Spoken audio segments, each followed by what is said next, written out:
بسم الله الرحمن الرحيم. إذا وقعت الواقعة ليس لوقعتها كاذبة خافضة رافعة.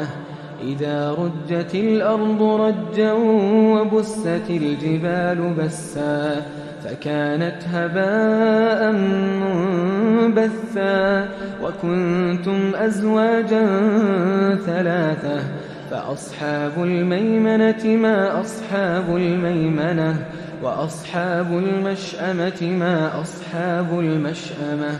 والسابقون السابقون أولئك المقربون في جنات النعيم ثلة من الأولين وقليل من الآخرين على سرر موضونة متكئين عليها متقابلين.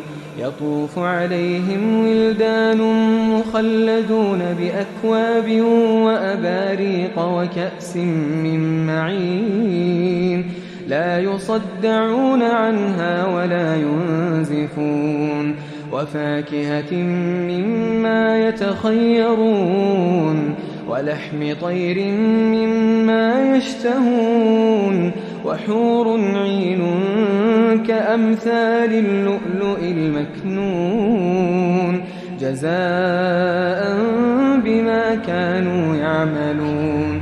لا يسمعون فيها لغوا ولا تأثيما إلا قيلا سلاما سلاما.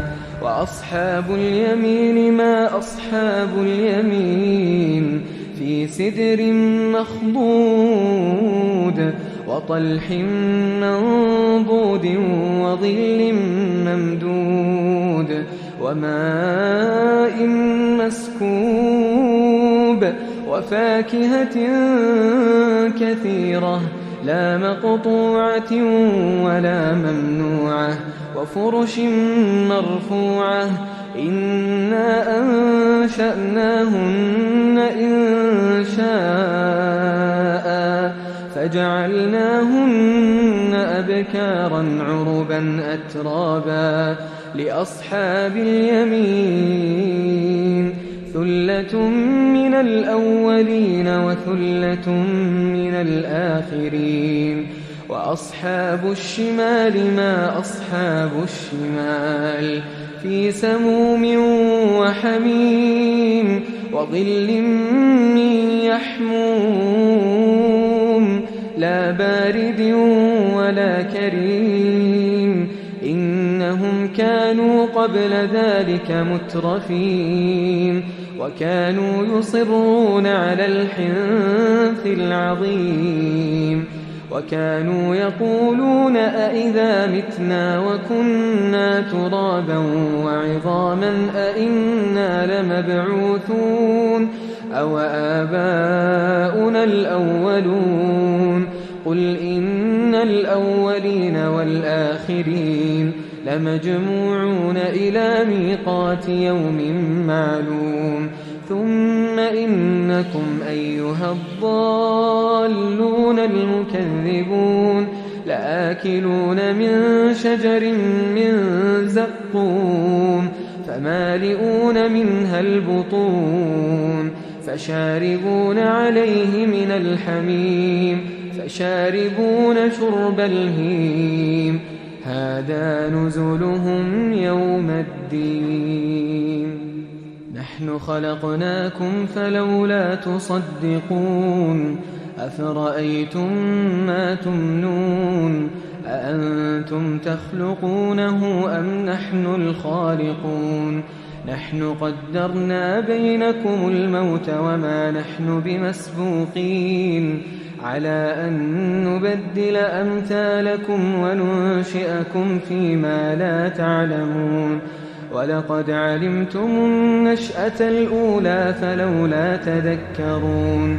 أفرأيتم ما تحرثون أأنتم تزرعونه أم نحن الزارعون. لو نشاء لجعلناه حطاما فظلتم تفكهون. إنا لمغرمون بل نحن محرومون أفرأيتم الماء الذي تشربون أأنتم أنزلتموه من المزن أم نحن المنزلون لو نشاء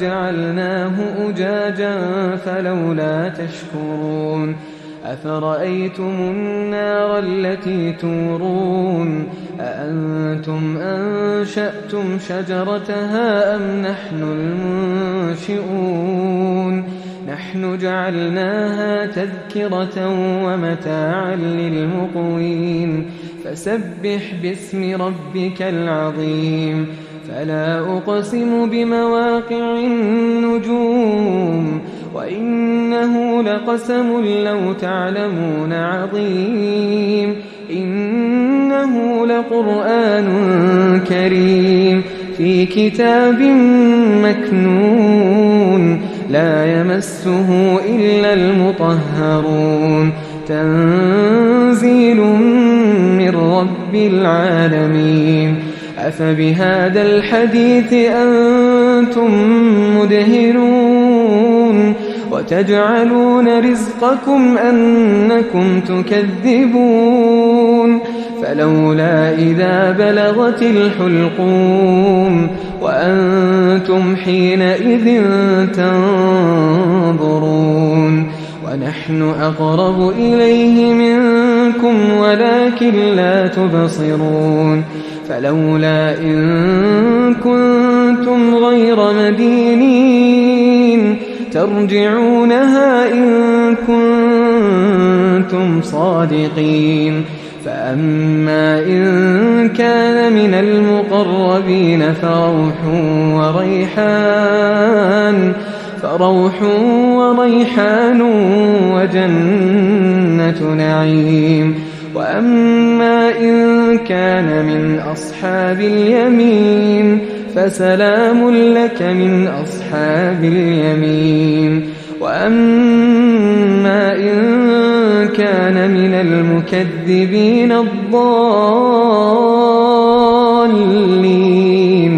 فنزل من حميم وتصلية جحيم إن هذا لهو حق اليقين فسبح باسم ربك العظيم